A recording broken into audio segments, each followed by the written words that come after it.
Bienvenue sur Africa 24 dans cette nouvelle édition de l'Africa Tonight. Voici les titres. Le règlement de la question libyenne doit se faire avec les Africains. Le message délivré au sommet de Brazzaville consacré à la guerre en Libye. Vous entendrez dès le début de ce journal le chef de l'État congolais Denis Sassou Nguesso, président du comité de haut niveau de l'Union africaine sur la Libye. La campagne pour les élections législatives et municipales camerounaises du 9 février se poursuit. Dernière ligne droite pour les candidats en lice, notamment ceux du RDPC au pouvoir. Vers un redéploiement de l'armée malienne reconstituée à Kidal pour l'ONU, l'armée peut reprendre la ville, mais de nombreuses questions subsistent concernant notamment l'accord de paix d'Alger. Monsieur Modibo Sidibé, ancien Premier ministre et président des forces alternatives pour le renouveau et l'émergence, sera avec nous sur ce plateau pour en parler. La situation en Libye, l'objet d'un sommet ouvert ce jeudi à Brazzaville en République du Congo. Il s'agit de la 8e réunion du comité de haut niveau de l'Union africaine sur la Libye. Comité dirigé par le président congolais Denis Sassou Nguesso. L'Union africaine doit organiser cette année le forum de réconciliation nationale interlibyen. Cette rencontre de Brazzaville a pour objectif de relancer le processus de paix en Libye, surtout depuis la reprise dimanche 26 janvier des combats par les forces du maréchal Khalifa Haftar qui depuis avril 2019 cherche à prendre le contrôle de la capitale Tripoli. Sur cette rencontre, je vous propose d'écouter le chef de l'État congolais Denis Sassou Nguesso qui préside également le comité de haut niveau de l'UA sur la Libye. Par sa position en première ligne dans la résolution du conflit libyen, l'Union africaine a reçu mandat d'organiser durant cette année 2020 le forum de réconciliation nationale inclusif interlibyen préalable à des élections présidentielles, législatives et locales libres, crédibles et inclusives. Pouvoir et opposition en campagne au Cameroun en vue des élections législatives et municipales. Les électeurs sont attendus aux urnes le 9 février. Grande mobilisation sur place des candidats, notamment ceux du RDPC, présents dans toutes les circonscriptions électorales. Quant aux députés sortants, ils défendent leur bilan. C'est ce que vous allez voir dans ce reportage de Nelly Claude-Bessa et Viviane Bauken. Malgré le boycott annoncé, les militants RDPC du département du Mfundi sont à pied d'œuvre dans cette campagne électorale. Leurs députés sortants doivent significativement être réélus. À Yaoundé 2, le candidat député Paul-Éric Njomgwe se veut rassurant quant à la tenue de ces élections législatives. Il appelle les populations du département du Mfundi à jouer leur rôle et à renouveler une fois de plus leur confiance en lui ainsi qu'à son parti. Nous sommes dans une circonscription où il y a plusieurs partis politiques. Si sur une dizaine de partis politiques, 2 disent qu'ils ne vont pas aux élections, ça ne peut pas être la raison pour laquelle nous allons dormir sur nos lauriers dans la mesure où une élection n'est jamais gagnée d'avance. Ce n'est pas que nous ne pensons pas à ce boycott, mais nous voulons quand même être élus avec une certaine légitimité. Pour ce nouveau mandat, le député RDPC Paul-Éric Njomgwe envisage d'améliorer le cadre de vie des populations en compagnie de ses camarades de liste. Un mandat qui, pour le député sortant, contribuera à appliquer les nouvelles dispositions de la loi sur la décentralisation. Mais nous avons la chance, et puis dans notre arrondissement, nous avons un jeune maire très dynamique qui comprend bien de quoi il s'agit. Depuis qu'il est à la tête de cette mairie, les populations sont très contentes de l'amélioration qu'il a apportée pour leur cadre de vie. Avec ce nouveau code, les choses seront meilleures qu'avant. Pour l'heure, les candidats représentant les 451 listes présentées par 35 partis politiques pour les élections législatives continuent de battre campagne pour accéder à la 10e législation du Cameroun. Dans le département du Mfundi, où un certain dynamisme a été observé depuis le début de la campagne le 25 janvier, les populations ont promis de se rendre aux urnes pour voter le 9 février 2020. Malgré la présence des forces militaires internationales et régionales, comme la force militaire conjointe du G5 Sahel, la région subit des attaques terroristes de plus en plus fréquentes et meurtrières depuis les premières violences dans le nord du Mali. C'était en 2012. Se pose alors la question de savoir comment traiter le problème, et certains défendent une approche plus globale impliquant la solution négociée. Ange Bijou-Nomenyo. Faut-il négocier avec les terroristes? Face à la recrudescence des attaques, certaines voix s'élèvent au Mali et au Burkina Faso pour évoquer cette possibilité. Elles affirment que la solution ne peut pas être que militaire. Elle doit passer également par la politique et le dialogue. Au Mali, à l'origine du problème, c'est une revendication territoriale qui a dégénéré avec l'explosion de la Libye. Mais au Burkina, on a des attaques qui n'ont pratiquement jamais vraiment été revendiquées, sauf ces derniers mois avec la situation qui s'empire. En réalité, quand on parle de négocier, le Burkina, jusqu'à une période de temps, n'avait pas d'interlocuteur. Si la piste du dialogue est évoquée par les deux États, encore faut-il trouver les interlocuteurs. Au Mali, la difficulté ne se pose pas trop puisqu'il y a des répondants. Mais au Burkina Faso, les autorités ne savent pas exactement qui sont les interlocuteurs. Aujourd'hui, si vous dites au Burkina de négocier, il va négocier sur quelle base? La revendication elle-même n'est pas établie. C'est-à-dire qu'on vous donne quoi contre quoi. C'est ça. Pour négocier, il faut une base. Il faut déjà connaître véritablement ton ennemi ou ton adversaire et savoir ce qu'il veut. Et puis, en fonction de ses exigences, voir ce qu'on peut lâcher pour avoir la paix. Au début, on a soupçonné des Burkinabés, enfin, soi-disant, qui étaient derrière ces attaques parce qu'on voulait déstabiliser le régime. On n'a même pas pu identifier clairement ces personnes. Jusqu'alors, la présidence du Burkina Faso a rejeté toute idée de dialogue avec les groupes terroristes. Même si le gouvernement semble vouloir négocier côté malien, il va falloir en découdre avec d'autres groupes djihadistes plus viraux comme l'État islamique au Grand Sahara.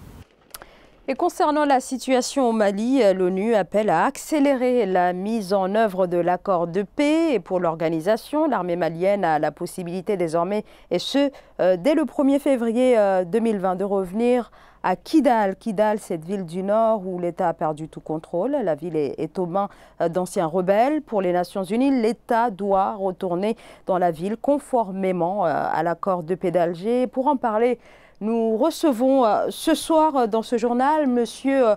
Modibo Sidibé, ancien Premier ministre et président des forces alternatives pour le renouveau et l'émergence. Bonsoir. Bonsoir. Merci à vous d'avoir accepté notre invitation. Alors, sur ce retour de l'État à Kidal, il s'agit en fait de ces unités dites reconstituées qui pourraient donc, selon l'ONU, reprendre la ville de Kidal dans quelques jours, le 1er février. Est-ce que l'État malien est réellement en mesure d'entreprendre ce processus quand on regarde notamment l'état d'avancement des accords d'Alger? Plusieurs points n'ont pas encore été réglés. Oui, le retour dont on parle s'inscrit dans le cadre de l'accord d'Alger, qui avait envisagé à un moment donné le redéploiement de l'administration de l'État sur l'ensemble du territoire du Mali, étant entendu que l'intégrité du territoire est préservée et que le projet républicain malien de laïcité, d'État républicain est effectivement respecté. Alors, le retour de l'armée, c'est l'armée reconstituée. Elle est définie dans l'accord pour la paix. Elle est l'armée qui tient compte d'un certain nombre d'éléments concernant le Nord pour que cela puisse se faire. Mais nous considérons que le retour de l'armée à Kidal, de l'armée reconstituée, on doit plutôt parler de forces armées républicaines. Et on doit parler à la fois des différents symboles de l'État et effectivement de l'exercice de la souveraineté de l'État du Mali sur cette région comme toutes les autres régions. Alors, mais comment l'armée va pouvoir être reconstituée alors qu'on ne connaît pas encore véritablement la manière dont elle va être composée justement? Ou en tout cas, cette composition fait cause, en tout cas, soulève de nombreuses questions, pardonnez-moi. Oui, c'est-à-dire que dans la définition de l'accord pour la paix, l'armée reconstituée, c'est l'armée qui comprend des éléments des forces armées habituelles nationales du Mali, des éléments issus des mouvements rebelles signataires de l'accord. Voilà ce qu'on appelle l'armée reconstituée, y compris avec des commandements dans lesquels cette représentativité devrait être. Alors que nous sommes dans la République, l'armée ne peut être que républicaine et servir l'ensemble de la République et l'ensemble de ses citoyens. Donc c'est cette démarche qui est en cours, à la fois pour Gao, pour Tombouctou, pour construire cela. Vous avez vu tout à l'heure vous-même, en parlant du Mali, en parlant du Burkina Faso, combien la situation est complexe. Combien nous sommes bien loin de la situation au moment où l'accord de paix s'est signé. Aujourd'hui, l'insécurité s'est métastasée, en même temps s'est incrustée, et de plus en plus d'émergence de d'autres groupes et de d'autres parties du territoire. Donc on a besoin aujourd'hui beaucoup plus que l'accord pour la paix, qui avait été conçu dans un cadre et un moment donné et qui n'a pas fait l'objet véritablement d'un débat, d'une appropriation par l'ensemble du Mali. Alors, et qui ne peut pas être la solution de la crise du Mali. Ça veut dire qu'il faut revoir cet accord de paix de 2015 ? C'est évident. Nous avons été très clairs à l'époque, nous, que l'accord pour la paix, tel qu'il a été signé, n'est pas un projet de sortie de crise pour le Mali. N'est même pas effectivement une résolution de la crise dite du Nord. Et qu'il faut que ce soit l'ensemble des Maliens qui discutent de ce qu'ils veulent comme avenir pour le Mali. Et dans ce cadre-là, comment l'État, qui doit être relégitimé, et comment les territoires, leur gouvernance vont changer, et comment les territoires vont être intégrés dans une véritable cohésion nationale et dans l'existence d'une utilité de l'État, à la fois à l'État central et dans ses développements. Mais qu'est-ce qui bloque exactement dans le processus ?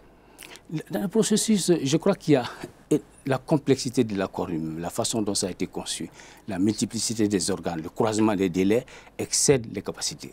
Et évidemment aussi, d'aucuns pensent qu'il y a des agendas cachés au niveau de l'accord.